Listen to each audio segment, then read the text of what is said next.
What's up, guys? With Thom Abraham, I'm Mick Gillispie. We're going to talk some Alabama football, and like we do each week, we get together and we pre-record our segment that people across the state of Alabama are going to hear on Saturday. It's part of the Tailgate Show that we air digitally every Friday night and then plays across radio Saturday morning. So Thom's radio and sports veteran.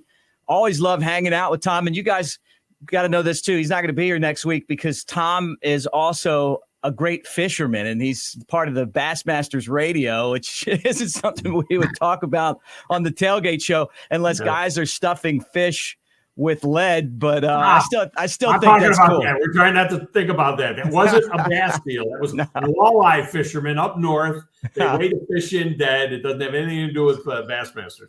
Yeah, but still cool. I used to live right across from Douglas Lake, where they would launch for one of the tournaments up in Tennessee. And this segment's always brought to you by Sevierville. It's actually in Sevierville in Jefferson County, kind of right there on Douglas Lake. But it's competitive, man. Like everybody would pile in, and then, it'd be like big spotlights out there, and, and they'd catch every fish in the lake and then be gone by Monday. We had it in Knoxville last year was the Bassmaster Classic, and the weigh-ins were at the Thompson Bowling Arena. On Friday, Saturday, and Sunday, we had 15,000 people per day watching guys weigh in fish at the Thompson Bowling Arena. It's just nuts. Good thing we were not on the air because you got a telephone call. That sounds like an old school phone, like what my grandparents had right now. Oh, this is the iPhone, whatever. I know.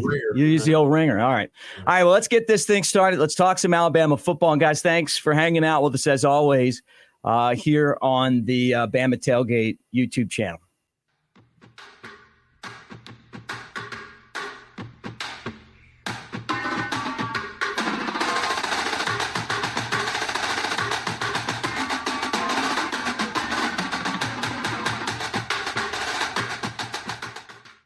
Talking Alabama football on the Bama Tailgate YouTube channel and across the state of Alabama.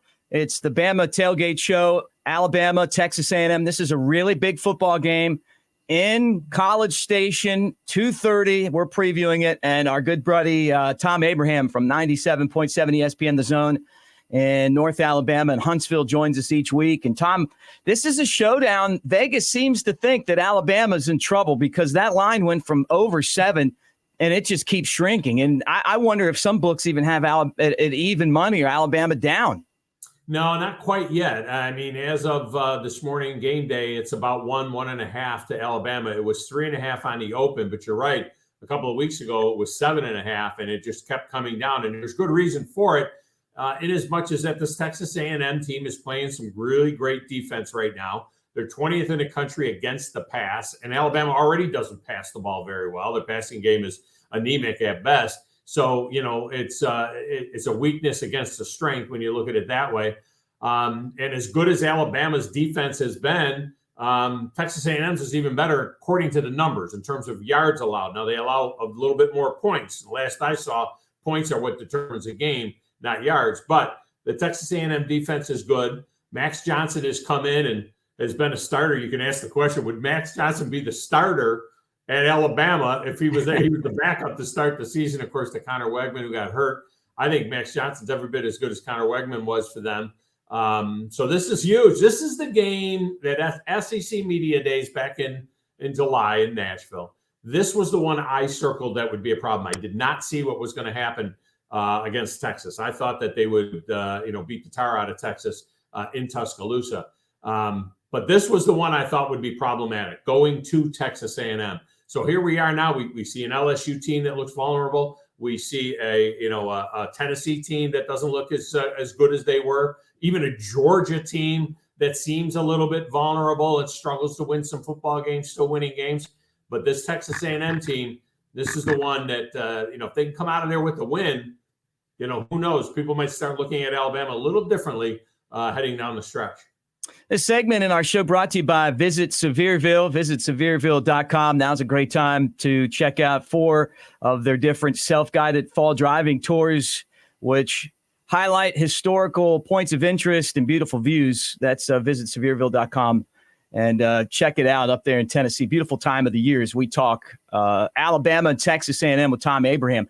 Thom, a couple years ago, this was the offseason rivalry of the year. It was the feud of the year, as they would call it in wrestling, right? You had Nick Saban saying, hey, Texas A&M is using NIL to get players, which they adamantly denied, and then Jimbo Fisher attacked Alabama. Hey, come to find out, Texas A&M used NIL to get players, but so everyone is now, right? Mm-hmm. But still, some things were said, right, that I still can't believe Jimbo Fisher went at Nick Saban like he did back then. I still use the quote from Nick Saban that started that whole thing, where he said Texas A&M bought every player they got. When they had that great recruiting class. Now, a lot of that class hasn't panned out. I think 8 or 10 of those guys are gone. To be honest. But yeah, the Jimbo Fisher response was stunning and startling. It came swiftly. And I think the word despicable was used several times. And so at some point in time, Jimbo came off of that and it became, look, this was just a couple of boys from West Virginia who are like brothers, fighting with each other verbally. But the point was made. It was made by Nick Saban. The response was so strong that it made everybody believe that what Nick Saban said was exactly true. And, and then Jimbo had a terrible year. So, now he's fighting for his gig and they're having a good bounce back year. So still tons of intrigue on it. Just 2 4-1 teams, the West being up in the air right now, the SEC West. I mean, there's just so much on the line for this game here. Yeah, I feel the same way too. Bobby Petrino is a difference maker as offensive coordinator. He was a great coach at Arkansas, and then they had the off the field stuff, and now he's trying to rebound in his career. But he did it. He's a good offensive coordinator. I think it makes a difference in this game. Tommy Rees, a little inexperienced. Maybe Jalen Milroe could be banged up. Who knows? I mean, they're not going to tell us that. But I thought Alabama against Ole Miss second half, and then the entire game against Mississippi State kind of found this identity. We're going to run the football. We're not going to throw it a lot. We might take a chance here and there, but we're going to let our defense take care of business. And those guys have done that. Yes, they have done that. And but again, this is a different defense than they faced each of the last 2 weeks for sure. And look what we learned about the Ole Miss defense. And then it makes you wonder, why didn't Alabama score 40 or 50 points against Ole Miss like LSU did in a loss? But having said that, the other thing that this defense does very well for the Aggies is sack the quarterback. They're second in the country in sacks. And in the case of Jalen Milroe, he took 4 more sacks against Mississippi State. 3 of those, though, were his fault because he's holding the ball too long still. And then he gets out of the pocket, and it's like I'm sure he knows that he can just dump the ball off to the line of scrimmage and save the 5 or 6 or 7 yards that he's going to take on the sack. So that's a part of his game that's been maddening. He still comes up with a big play every, 1 or 2 big plays with his legs every game, and then he makes a couple of decent-looking throws. He was, 10 of 12? So when he does throw the ball, it's pretty accurate, but, it's going to be a big, big test here against this A&M defense. Yeah, no doubt about it. Hanging with Thom Abraham. He's host of the Thom Abraham Show every day on 97.7 ESPN, The Zone.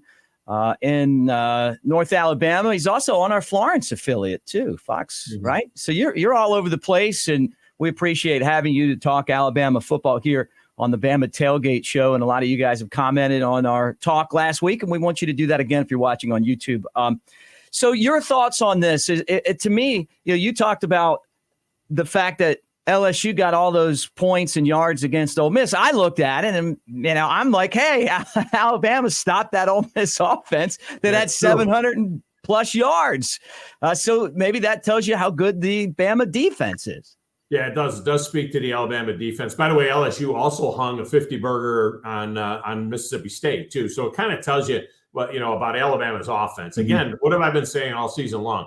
Survive in advance. That's the way this team is. This is survive in advance. You don't have to, you don't have to go out there and beat everybody by 30 or 40 points. If they go in there and get a win and win a game by 7, 10, 12 points, everybody should be happy. And then they move on to Arkansas. That's the way it'll be. But yeah, the defense has been special. And so this one's got slobber knocker written all over it, to be honest with you. I mean, this could be a 17-12 game or something like that. This could be a very physical, old school football game, I believe. Yeah, I'm seeing it that way too. And, does that benefit Alabama or does that benefit Texas A&M? Max Johnson turned the ball over 3 times, an interception, 2 fumbles, right. but it got the win in relief against Arkansas. If Alabama doesn't turn it over, and I think that's something that they have actually tried to work on here and rely on their defense, they feel like they can win. And you just feel like in a game like this, it comes down to turnovers. Yeah, it's a big advantage for Alabama in turnovers as well, because Alabama in the turnover margin, they're on the plus side of things. They're about 18th in the country. And according to the numbers, A&M is minus turnovers. They're 110th out of 133 schools in the FBS in the country. So, again, that's an advantage for Alabama. And, Marv Levy once told me back in the day when I was a football coach that if you're +2, you win 88% of the time. So that's kind of the target, is to be +2. And if Alabama can get to +2, in this football game, they're going to win that game. Yeah, that's a great point. I mean, and that doesn't matter what level, NFL, college, peewee football. Normally, if you get the turnovers, and you're going to have more possessions and you're going to win the football game. What does this game mean to Nick Saban's legacy? I know everyone wants to retire Nick Saban. They always want to make this out to be the game. Ole Miss was that game. Now all of a sudden it's, if you lose to Jimbo Fisher and Texas A&M 2 out of 3 years? What is the significance to Nick Saban and where he is right now moving forward, taking on Texas A&M and Jimbo Fisher? 0. I mean, what was the influence on Bear Bryant's legacy that he finished in the Liberty Bowl? You know what I mean? Right. 3-loss team. Nobody will ever remember any of that. That legacy is sealed. It's set. Nobody is going to go out there and win 7 national championships in this day and age, not with 12 teams going to the playoff and so on. I think from a legacy issue, it is set. And it's not like, let's say they were to lose this football game. Worst case scenario, what would they do? It'd be a 9-3, 10-2 type team, maybe 10 wins. Would have a similar season to last year. So no, this isn't Nick Saban going out with with a 5-7 type year or those types of things. And by the way, I do think, I am starting to believe, doing the Pat McAfee show every week now. What's that all about? And the way he has been with the media and his distaste for the transfer portal, and I believe NIL ultimately, and maybe even conference realignment and everything.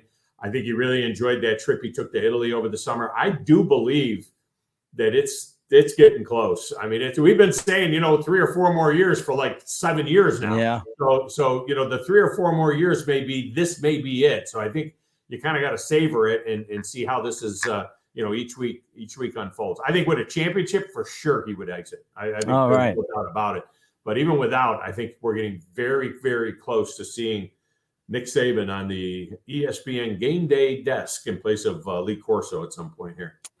Angry Saban. Yeah, he'd be interesting to watch on television, Thom. Tell everyone how they could catch you. I kind of mentioned it before, but his show's definitely worth watching, guys. Yeah, 97.7 ESPN The Zone every day. WZZN TV on YouTube from noon to 2 every day. You can watch the show there as well. Follow me at Thom Abraham Show on the X, formerly Twitter. You got to say that, I think, still. But yeah, there's a lot of ways to follow. And of course, my sideline gig, Bassmaster Radio, coast to coast, over 130 radio stations across the country, and at bassmaster.com as well. If you're any kind of a fishing fan, or an outdoors fan, you're going to want to tune that show in as well. Alabama against Texas A&M coming up. This is the original Bama Tailgate Show. We're presented by Tuscaloosa Hyundai, the Elantra, the Sinatra, and SUV like the Tucson. Tailgating doesn't get any better. We're going to talk more Bama football right after this.